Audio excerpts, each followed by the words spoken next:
Inframan यांचं म्हणणं आहे. बघा, दोन लोकांचं बिंग फुटलेलं आहे या देशामध्ये.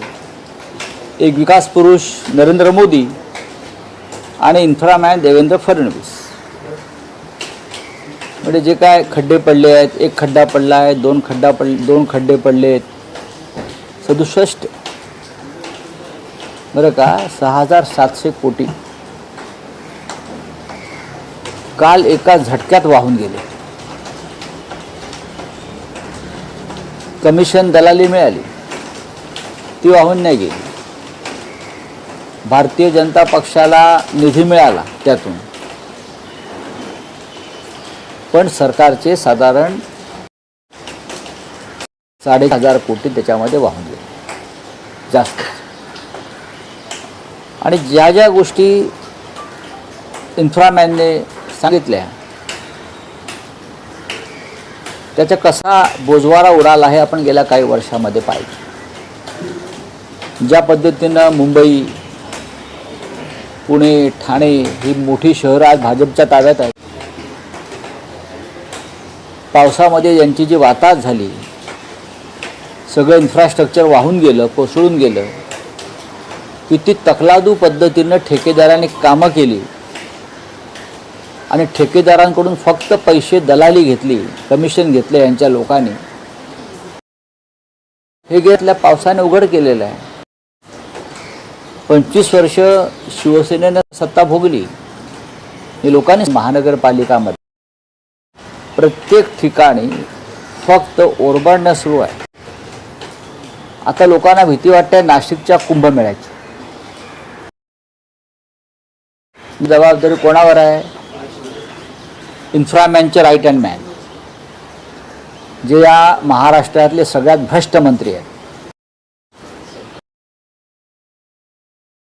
संकटमोचन घसले ते, संकटलोचन आहेत ते.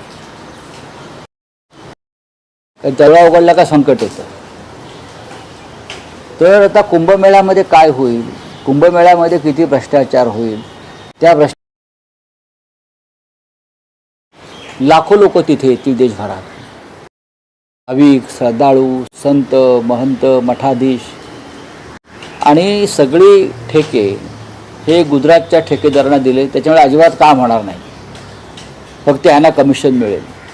हे प्रत्येक ठिकाणी सुरू आहे. ज्या पद्धतीनं मिसिंग लिंक कोसळताना जगानं पाहिलं, त्यांचं काम सगळं जागतिक स्तरावर असतं. त्यामध्ये सहभाग घेतला ना, असं आपले इन्फ्रामॅन म्हणत होते. 6 देश, 6 प्रमुख देश, त्यात कॅनडाचं पण नाव त्यांनी घेतलं मला वाटतं. त्यांच्या सहकार्यातून जो मिसिंग लिंक तयार, त्या मिसिंग लिंकवरून स्वतः इन्फ्रामॅन आणि त्यांचे पुटिन स्वतः चालवत फिरत होते.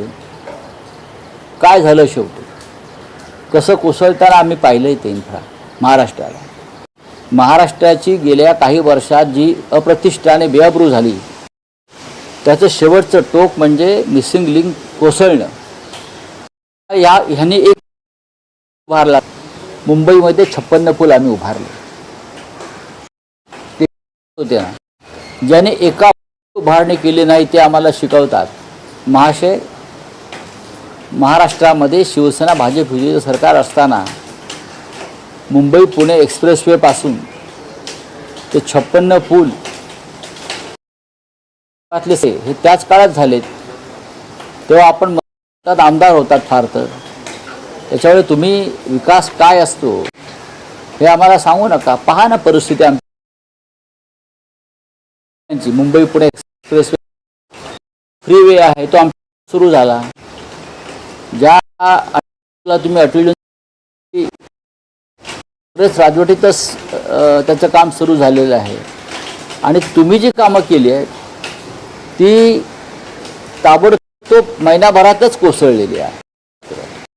तुम्ही त्यांनी नाव सांगा, देतो.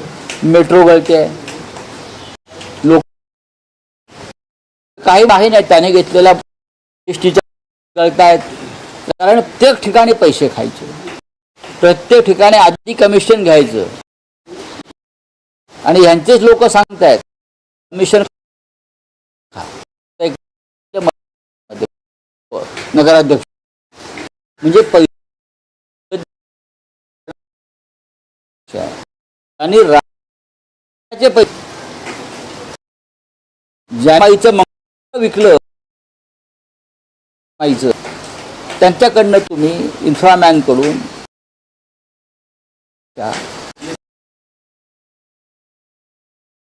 केल्या नव्हत्या, परंतु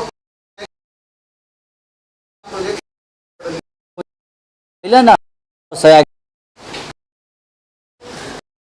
केल्या नसाव्यात, कारण आम्हाला ते अत्यंत मजबूतीने उभं करायचं होतं.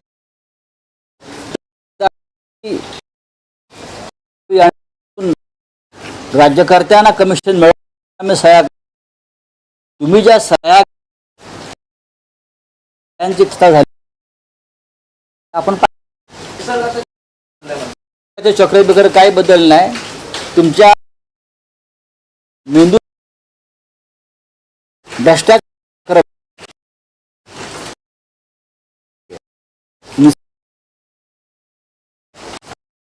फक्त पाऊस जगभरात पाऊस भरामध्ये निसर्गाचं रौद्रात राहिले त्या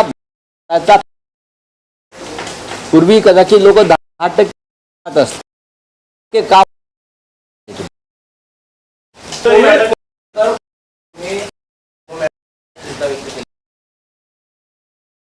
पहिल्यांदा वाढीला अडथळा आला आणि तो ह्या वर्षी पहिल्यांदा पुन्हा आपण पाहतोय माऊलीच्या आणि या सगळ्या वाढीला अडथळा येतोय. अनेक वारकऱ्यांना शिफ्टिंग करावं लागतंय, पाणी भरलेलं आहे, वाऱ्यात थांबवावं लागतंय. कसं पाहताय? नाही, ह्याच्यावरती आता सरकारलाच पूर्णपणे त्याची योजना तयार करावी लागेल. वारीमध्ये कोणते अडथळे येऊ नयेत. पूर्वी काळात सुद्धा वारी गेली होती, लक्षात घ्या. काही नियम केले होते कठोर, पण वारी पोहोचली होती.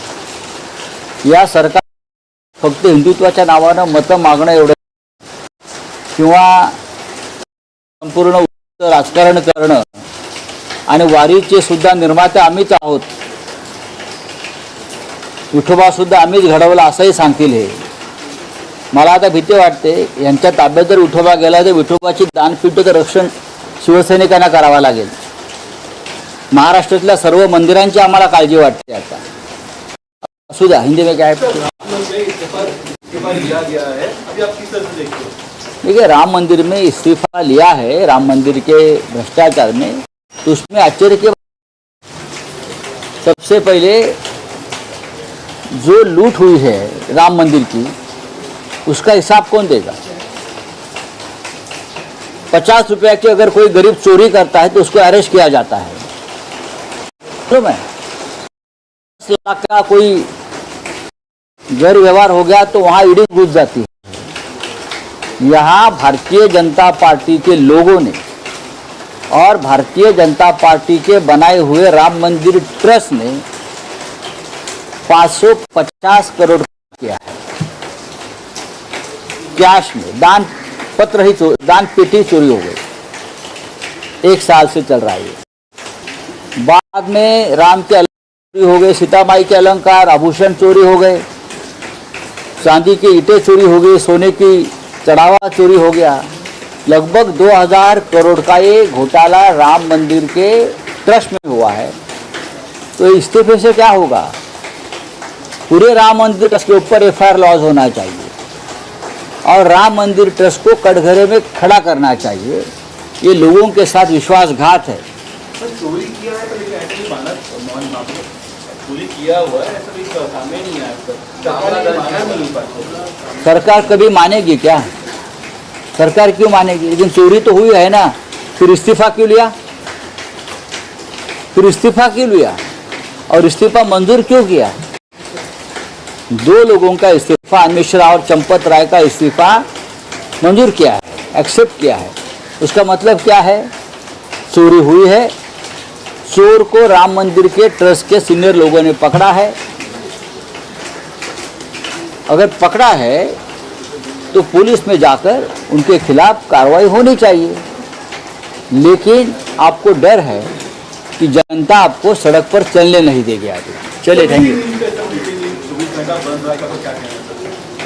देखिए, मिसिंग लिंक जिस तरह से टूट गया है, 6,700 करोड़ पानी में बह गए कल। अपने आप को इंफ्रामैन कहने वाले देवेंद्र फडणवीस ने महाराष्ट्र को कैसे डुबाया है, उसका ये उदाहरण है। मुझे लगता है सबसे बड़ा भ्रष्टाचार इस देश का है missing link. Chief minister, deputy chief minister जो बीमार चल रहे हैं आजकल, तो ये दोनों ने जिम्मेदारी लेनी चाहिए कि इस मिसिंग लिंक के जो काम हो गया है, जो ठेकेदारी हो गई किसको दी, उससे उनको पैसा मिला है, कमीशन, दलाली सब कुछ मिला है, पार्टी को फंड मिला है ऑफिशियल, मैं आपको एविडेंस दे सकता हूँ। तो ये जिम्मेदारी लेनी चाहिए।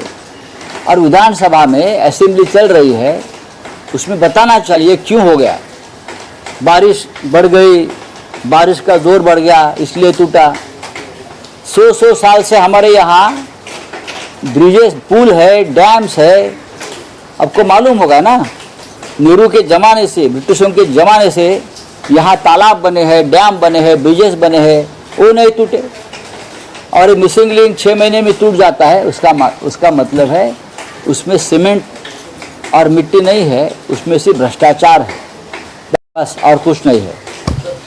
मराठी हाच प्रश्न हुआ, अगदी जुन्या इमारती अरे जा ना, जायकवाडीला जाऊन बघा, भाकरा नांगलला जाऊन बघा, देशभरामध्ये ब्रिटिश काळापासून उभ्या राहिलेल्या इमारती बघा, ब्रिजेस बघा, पूल बघा, प्रकल्प बघा, अनेक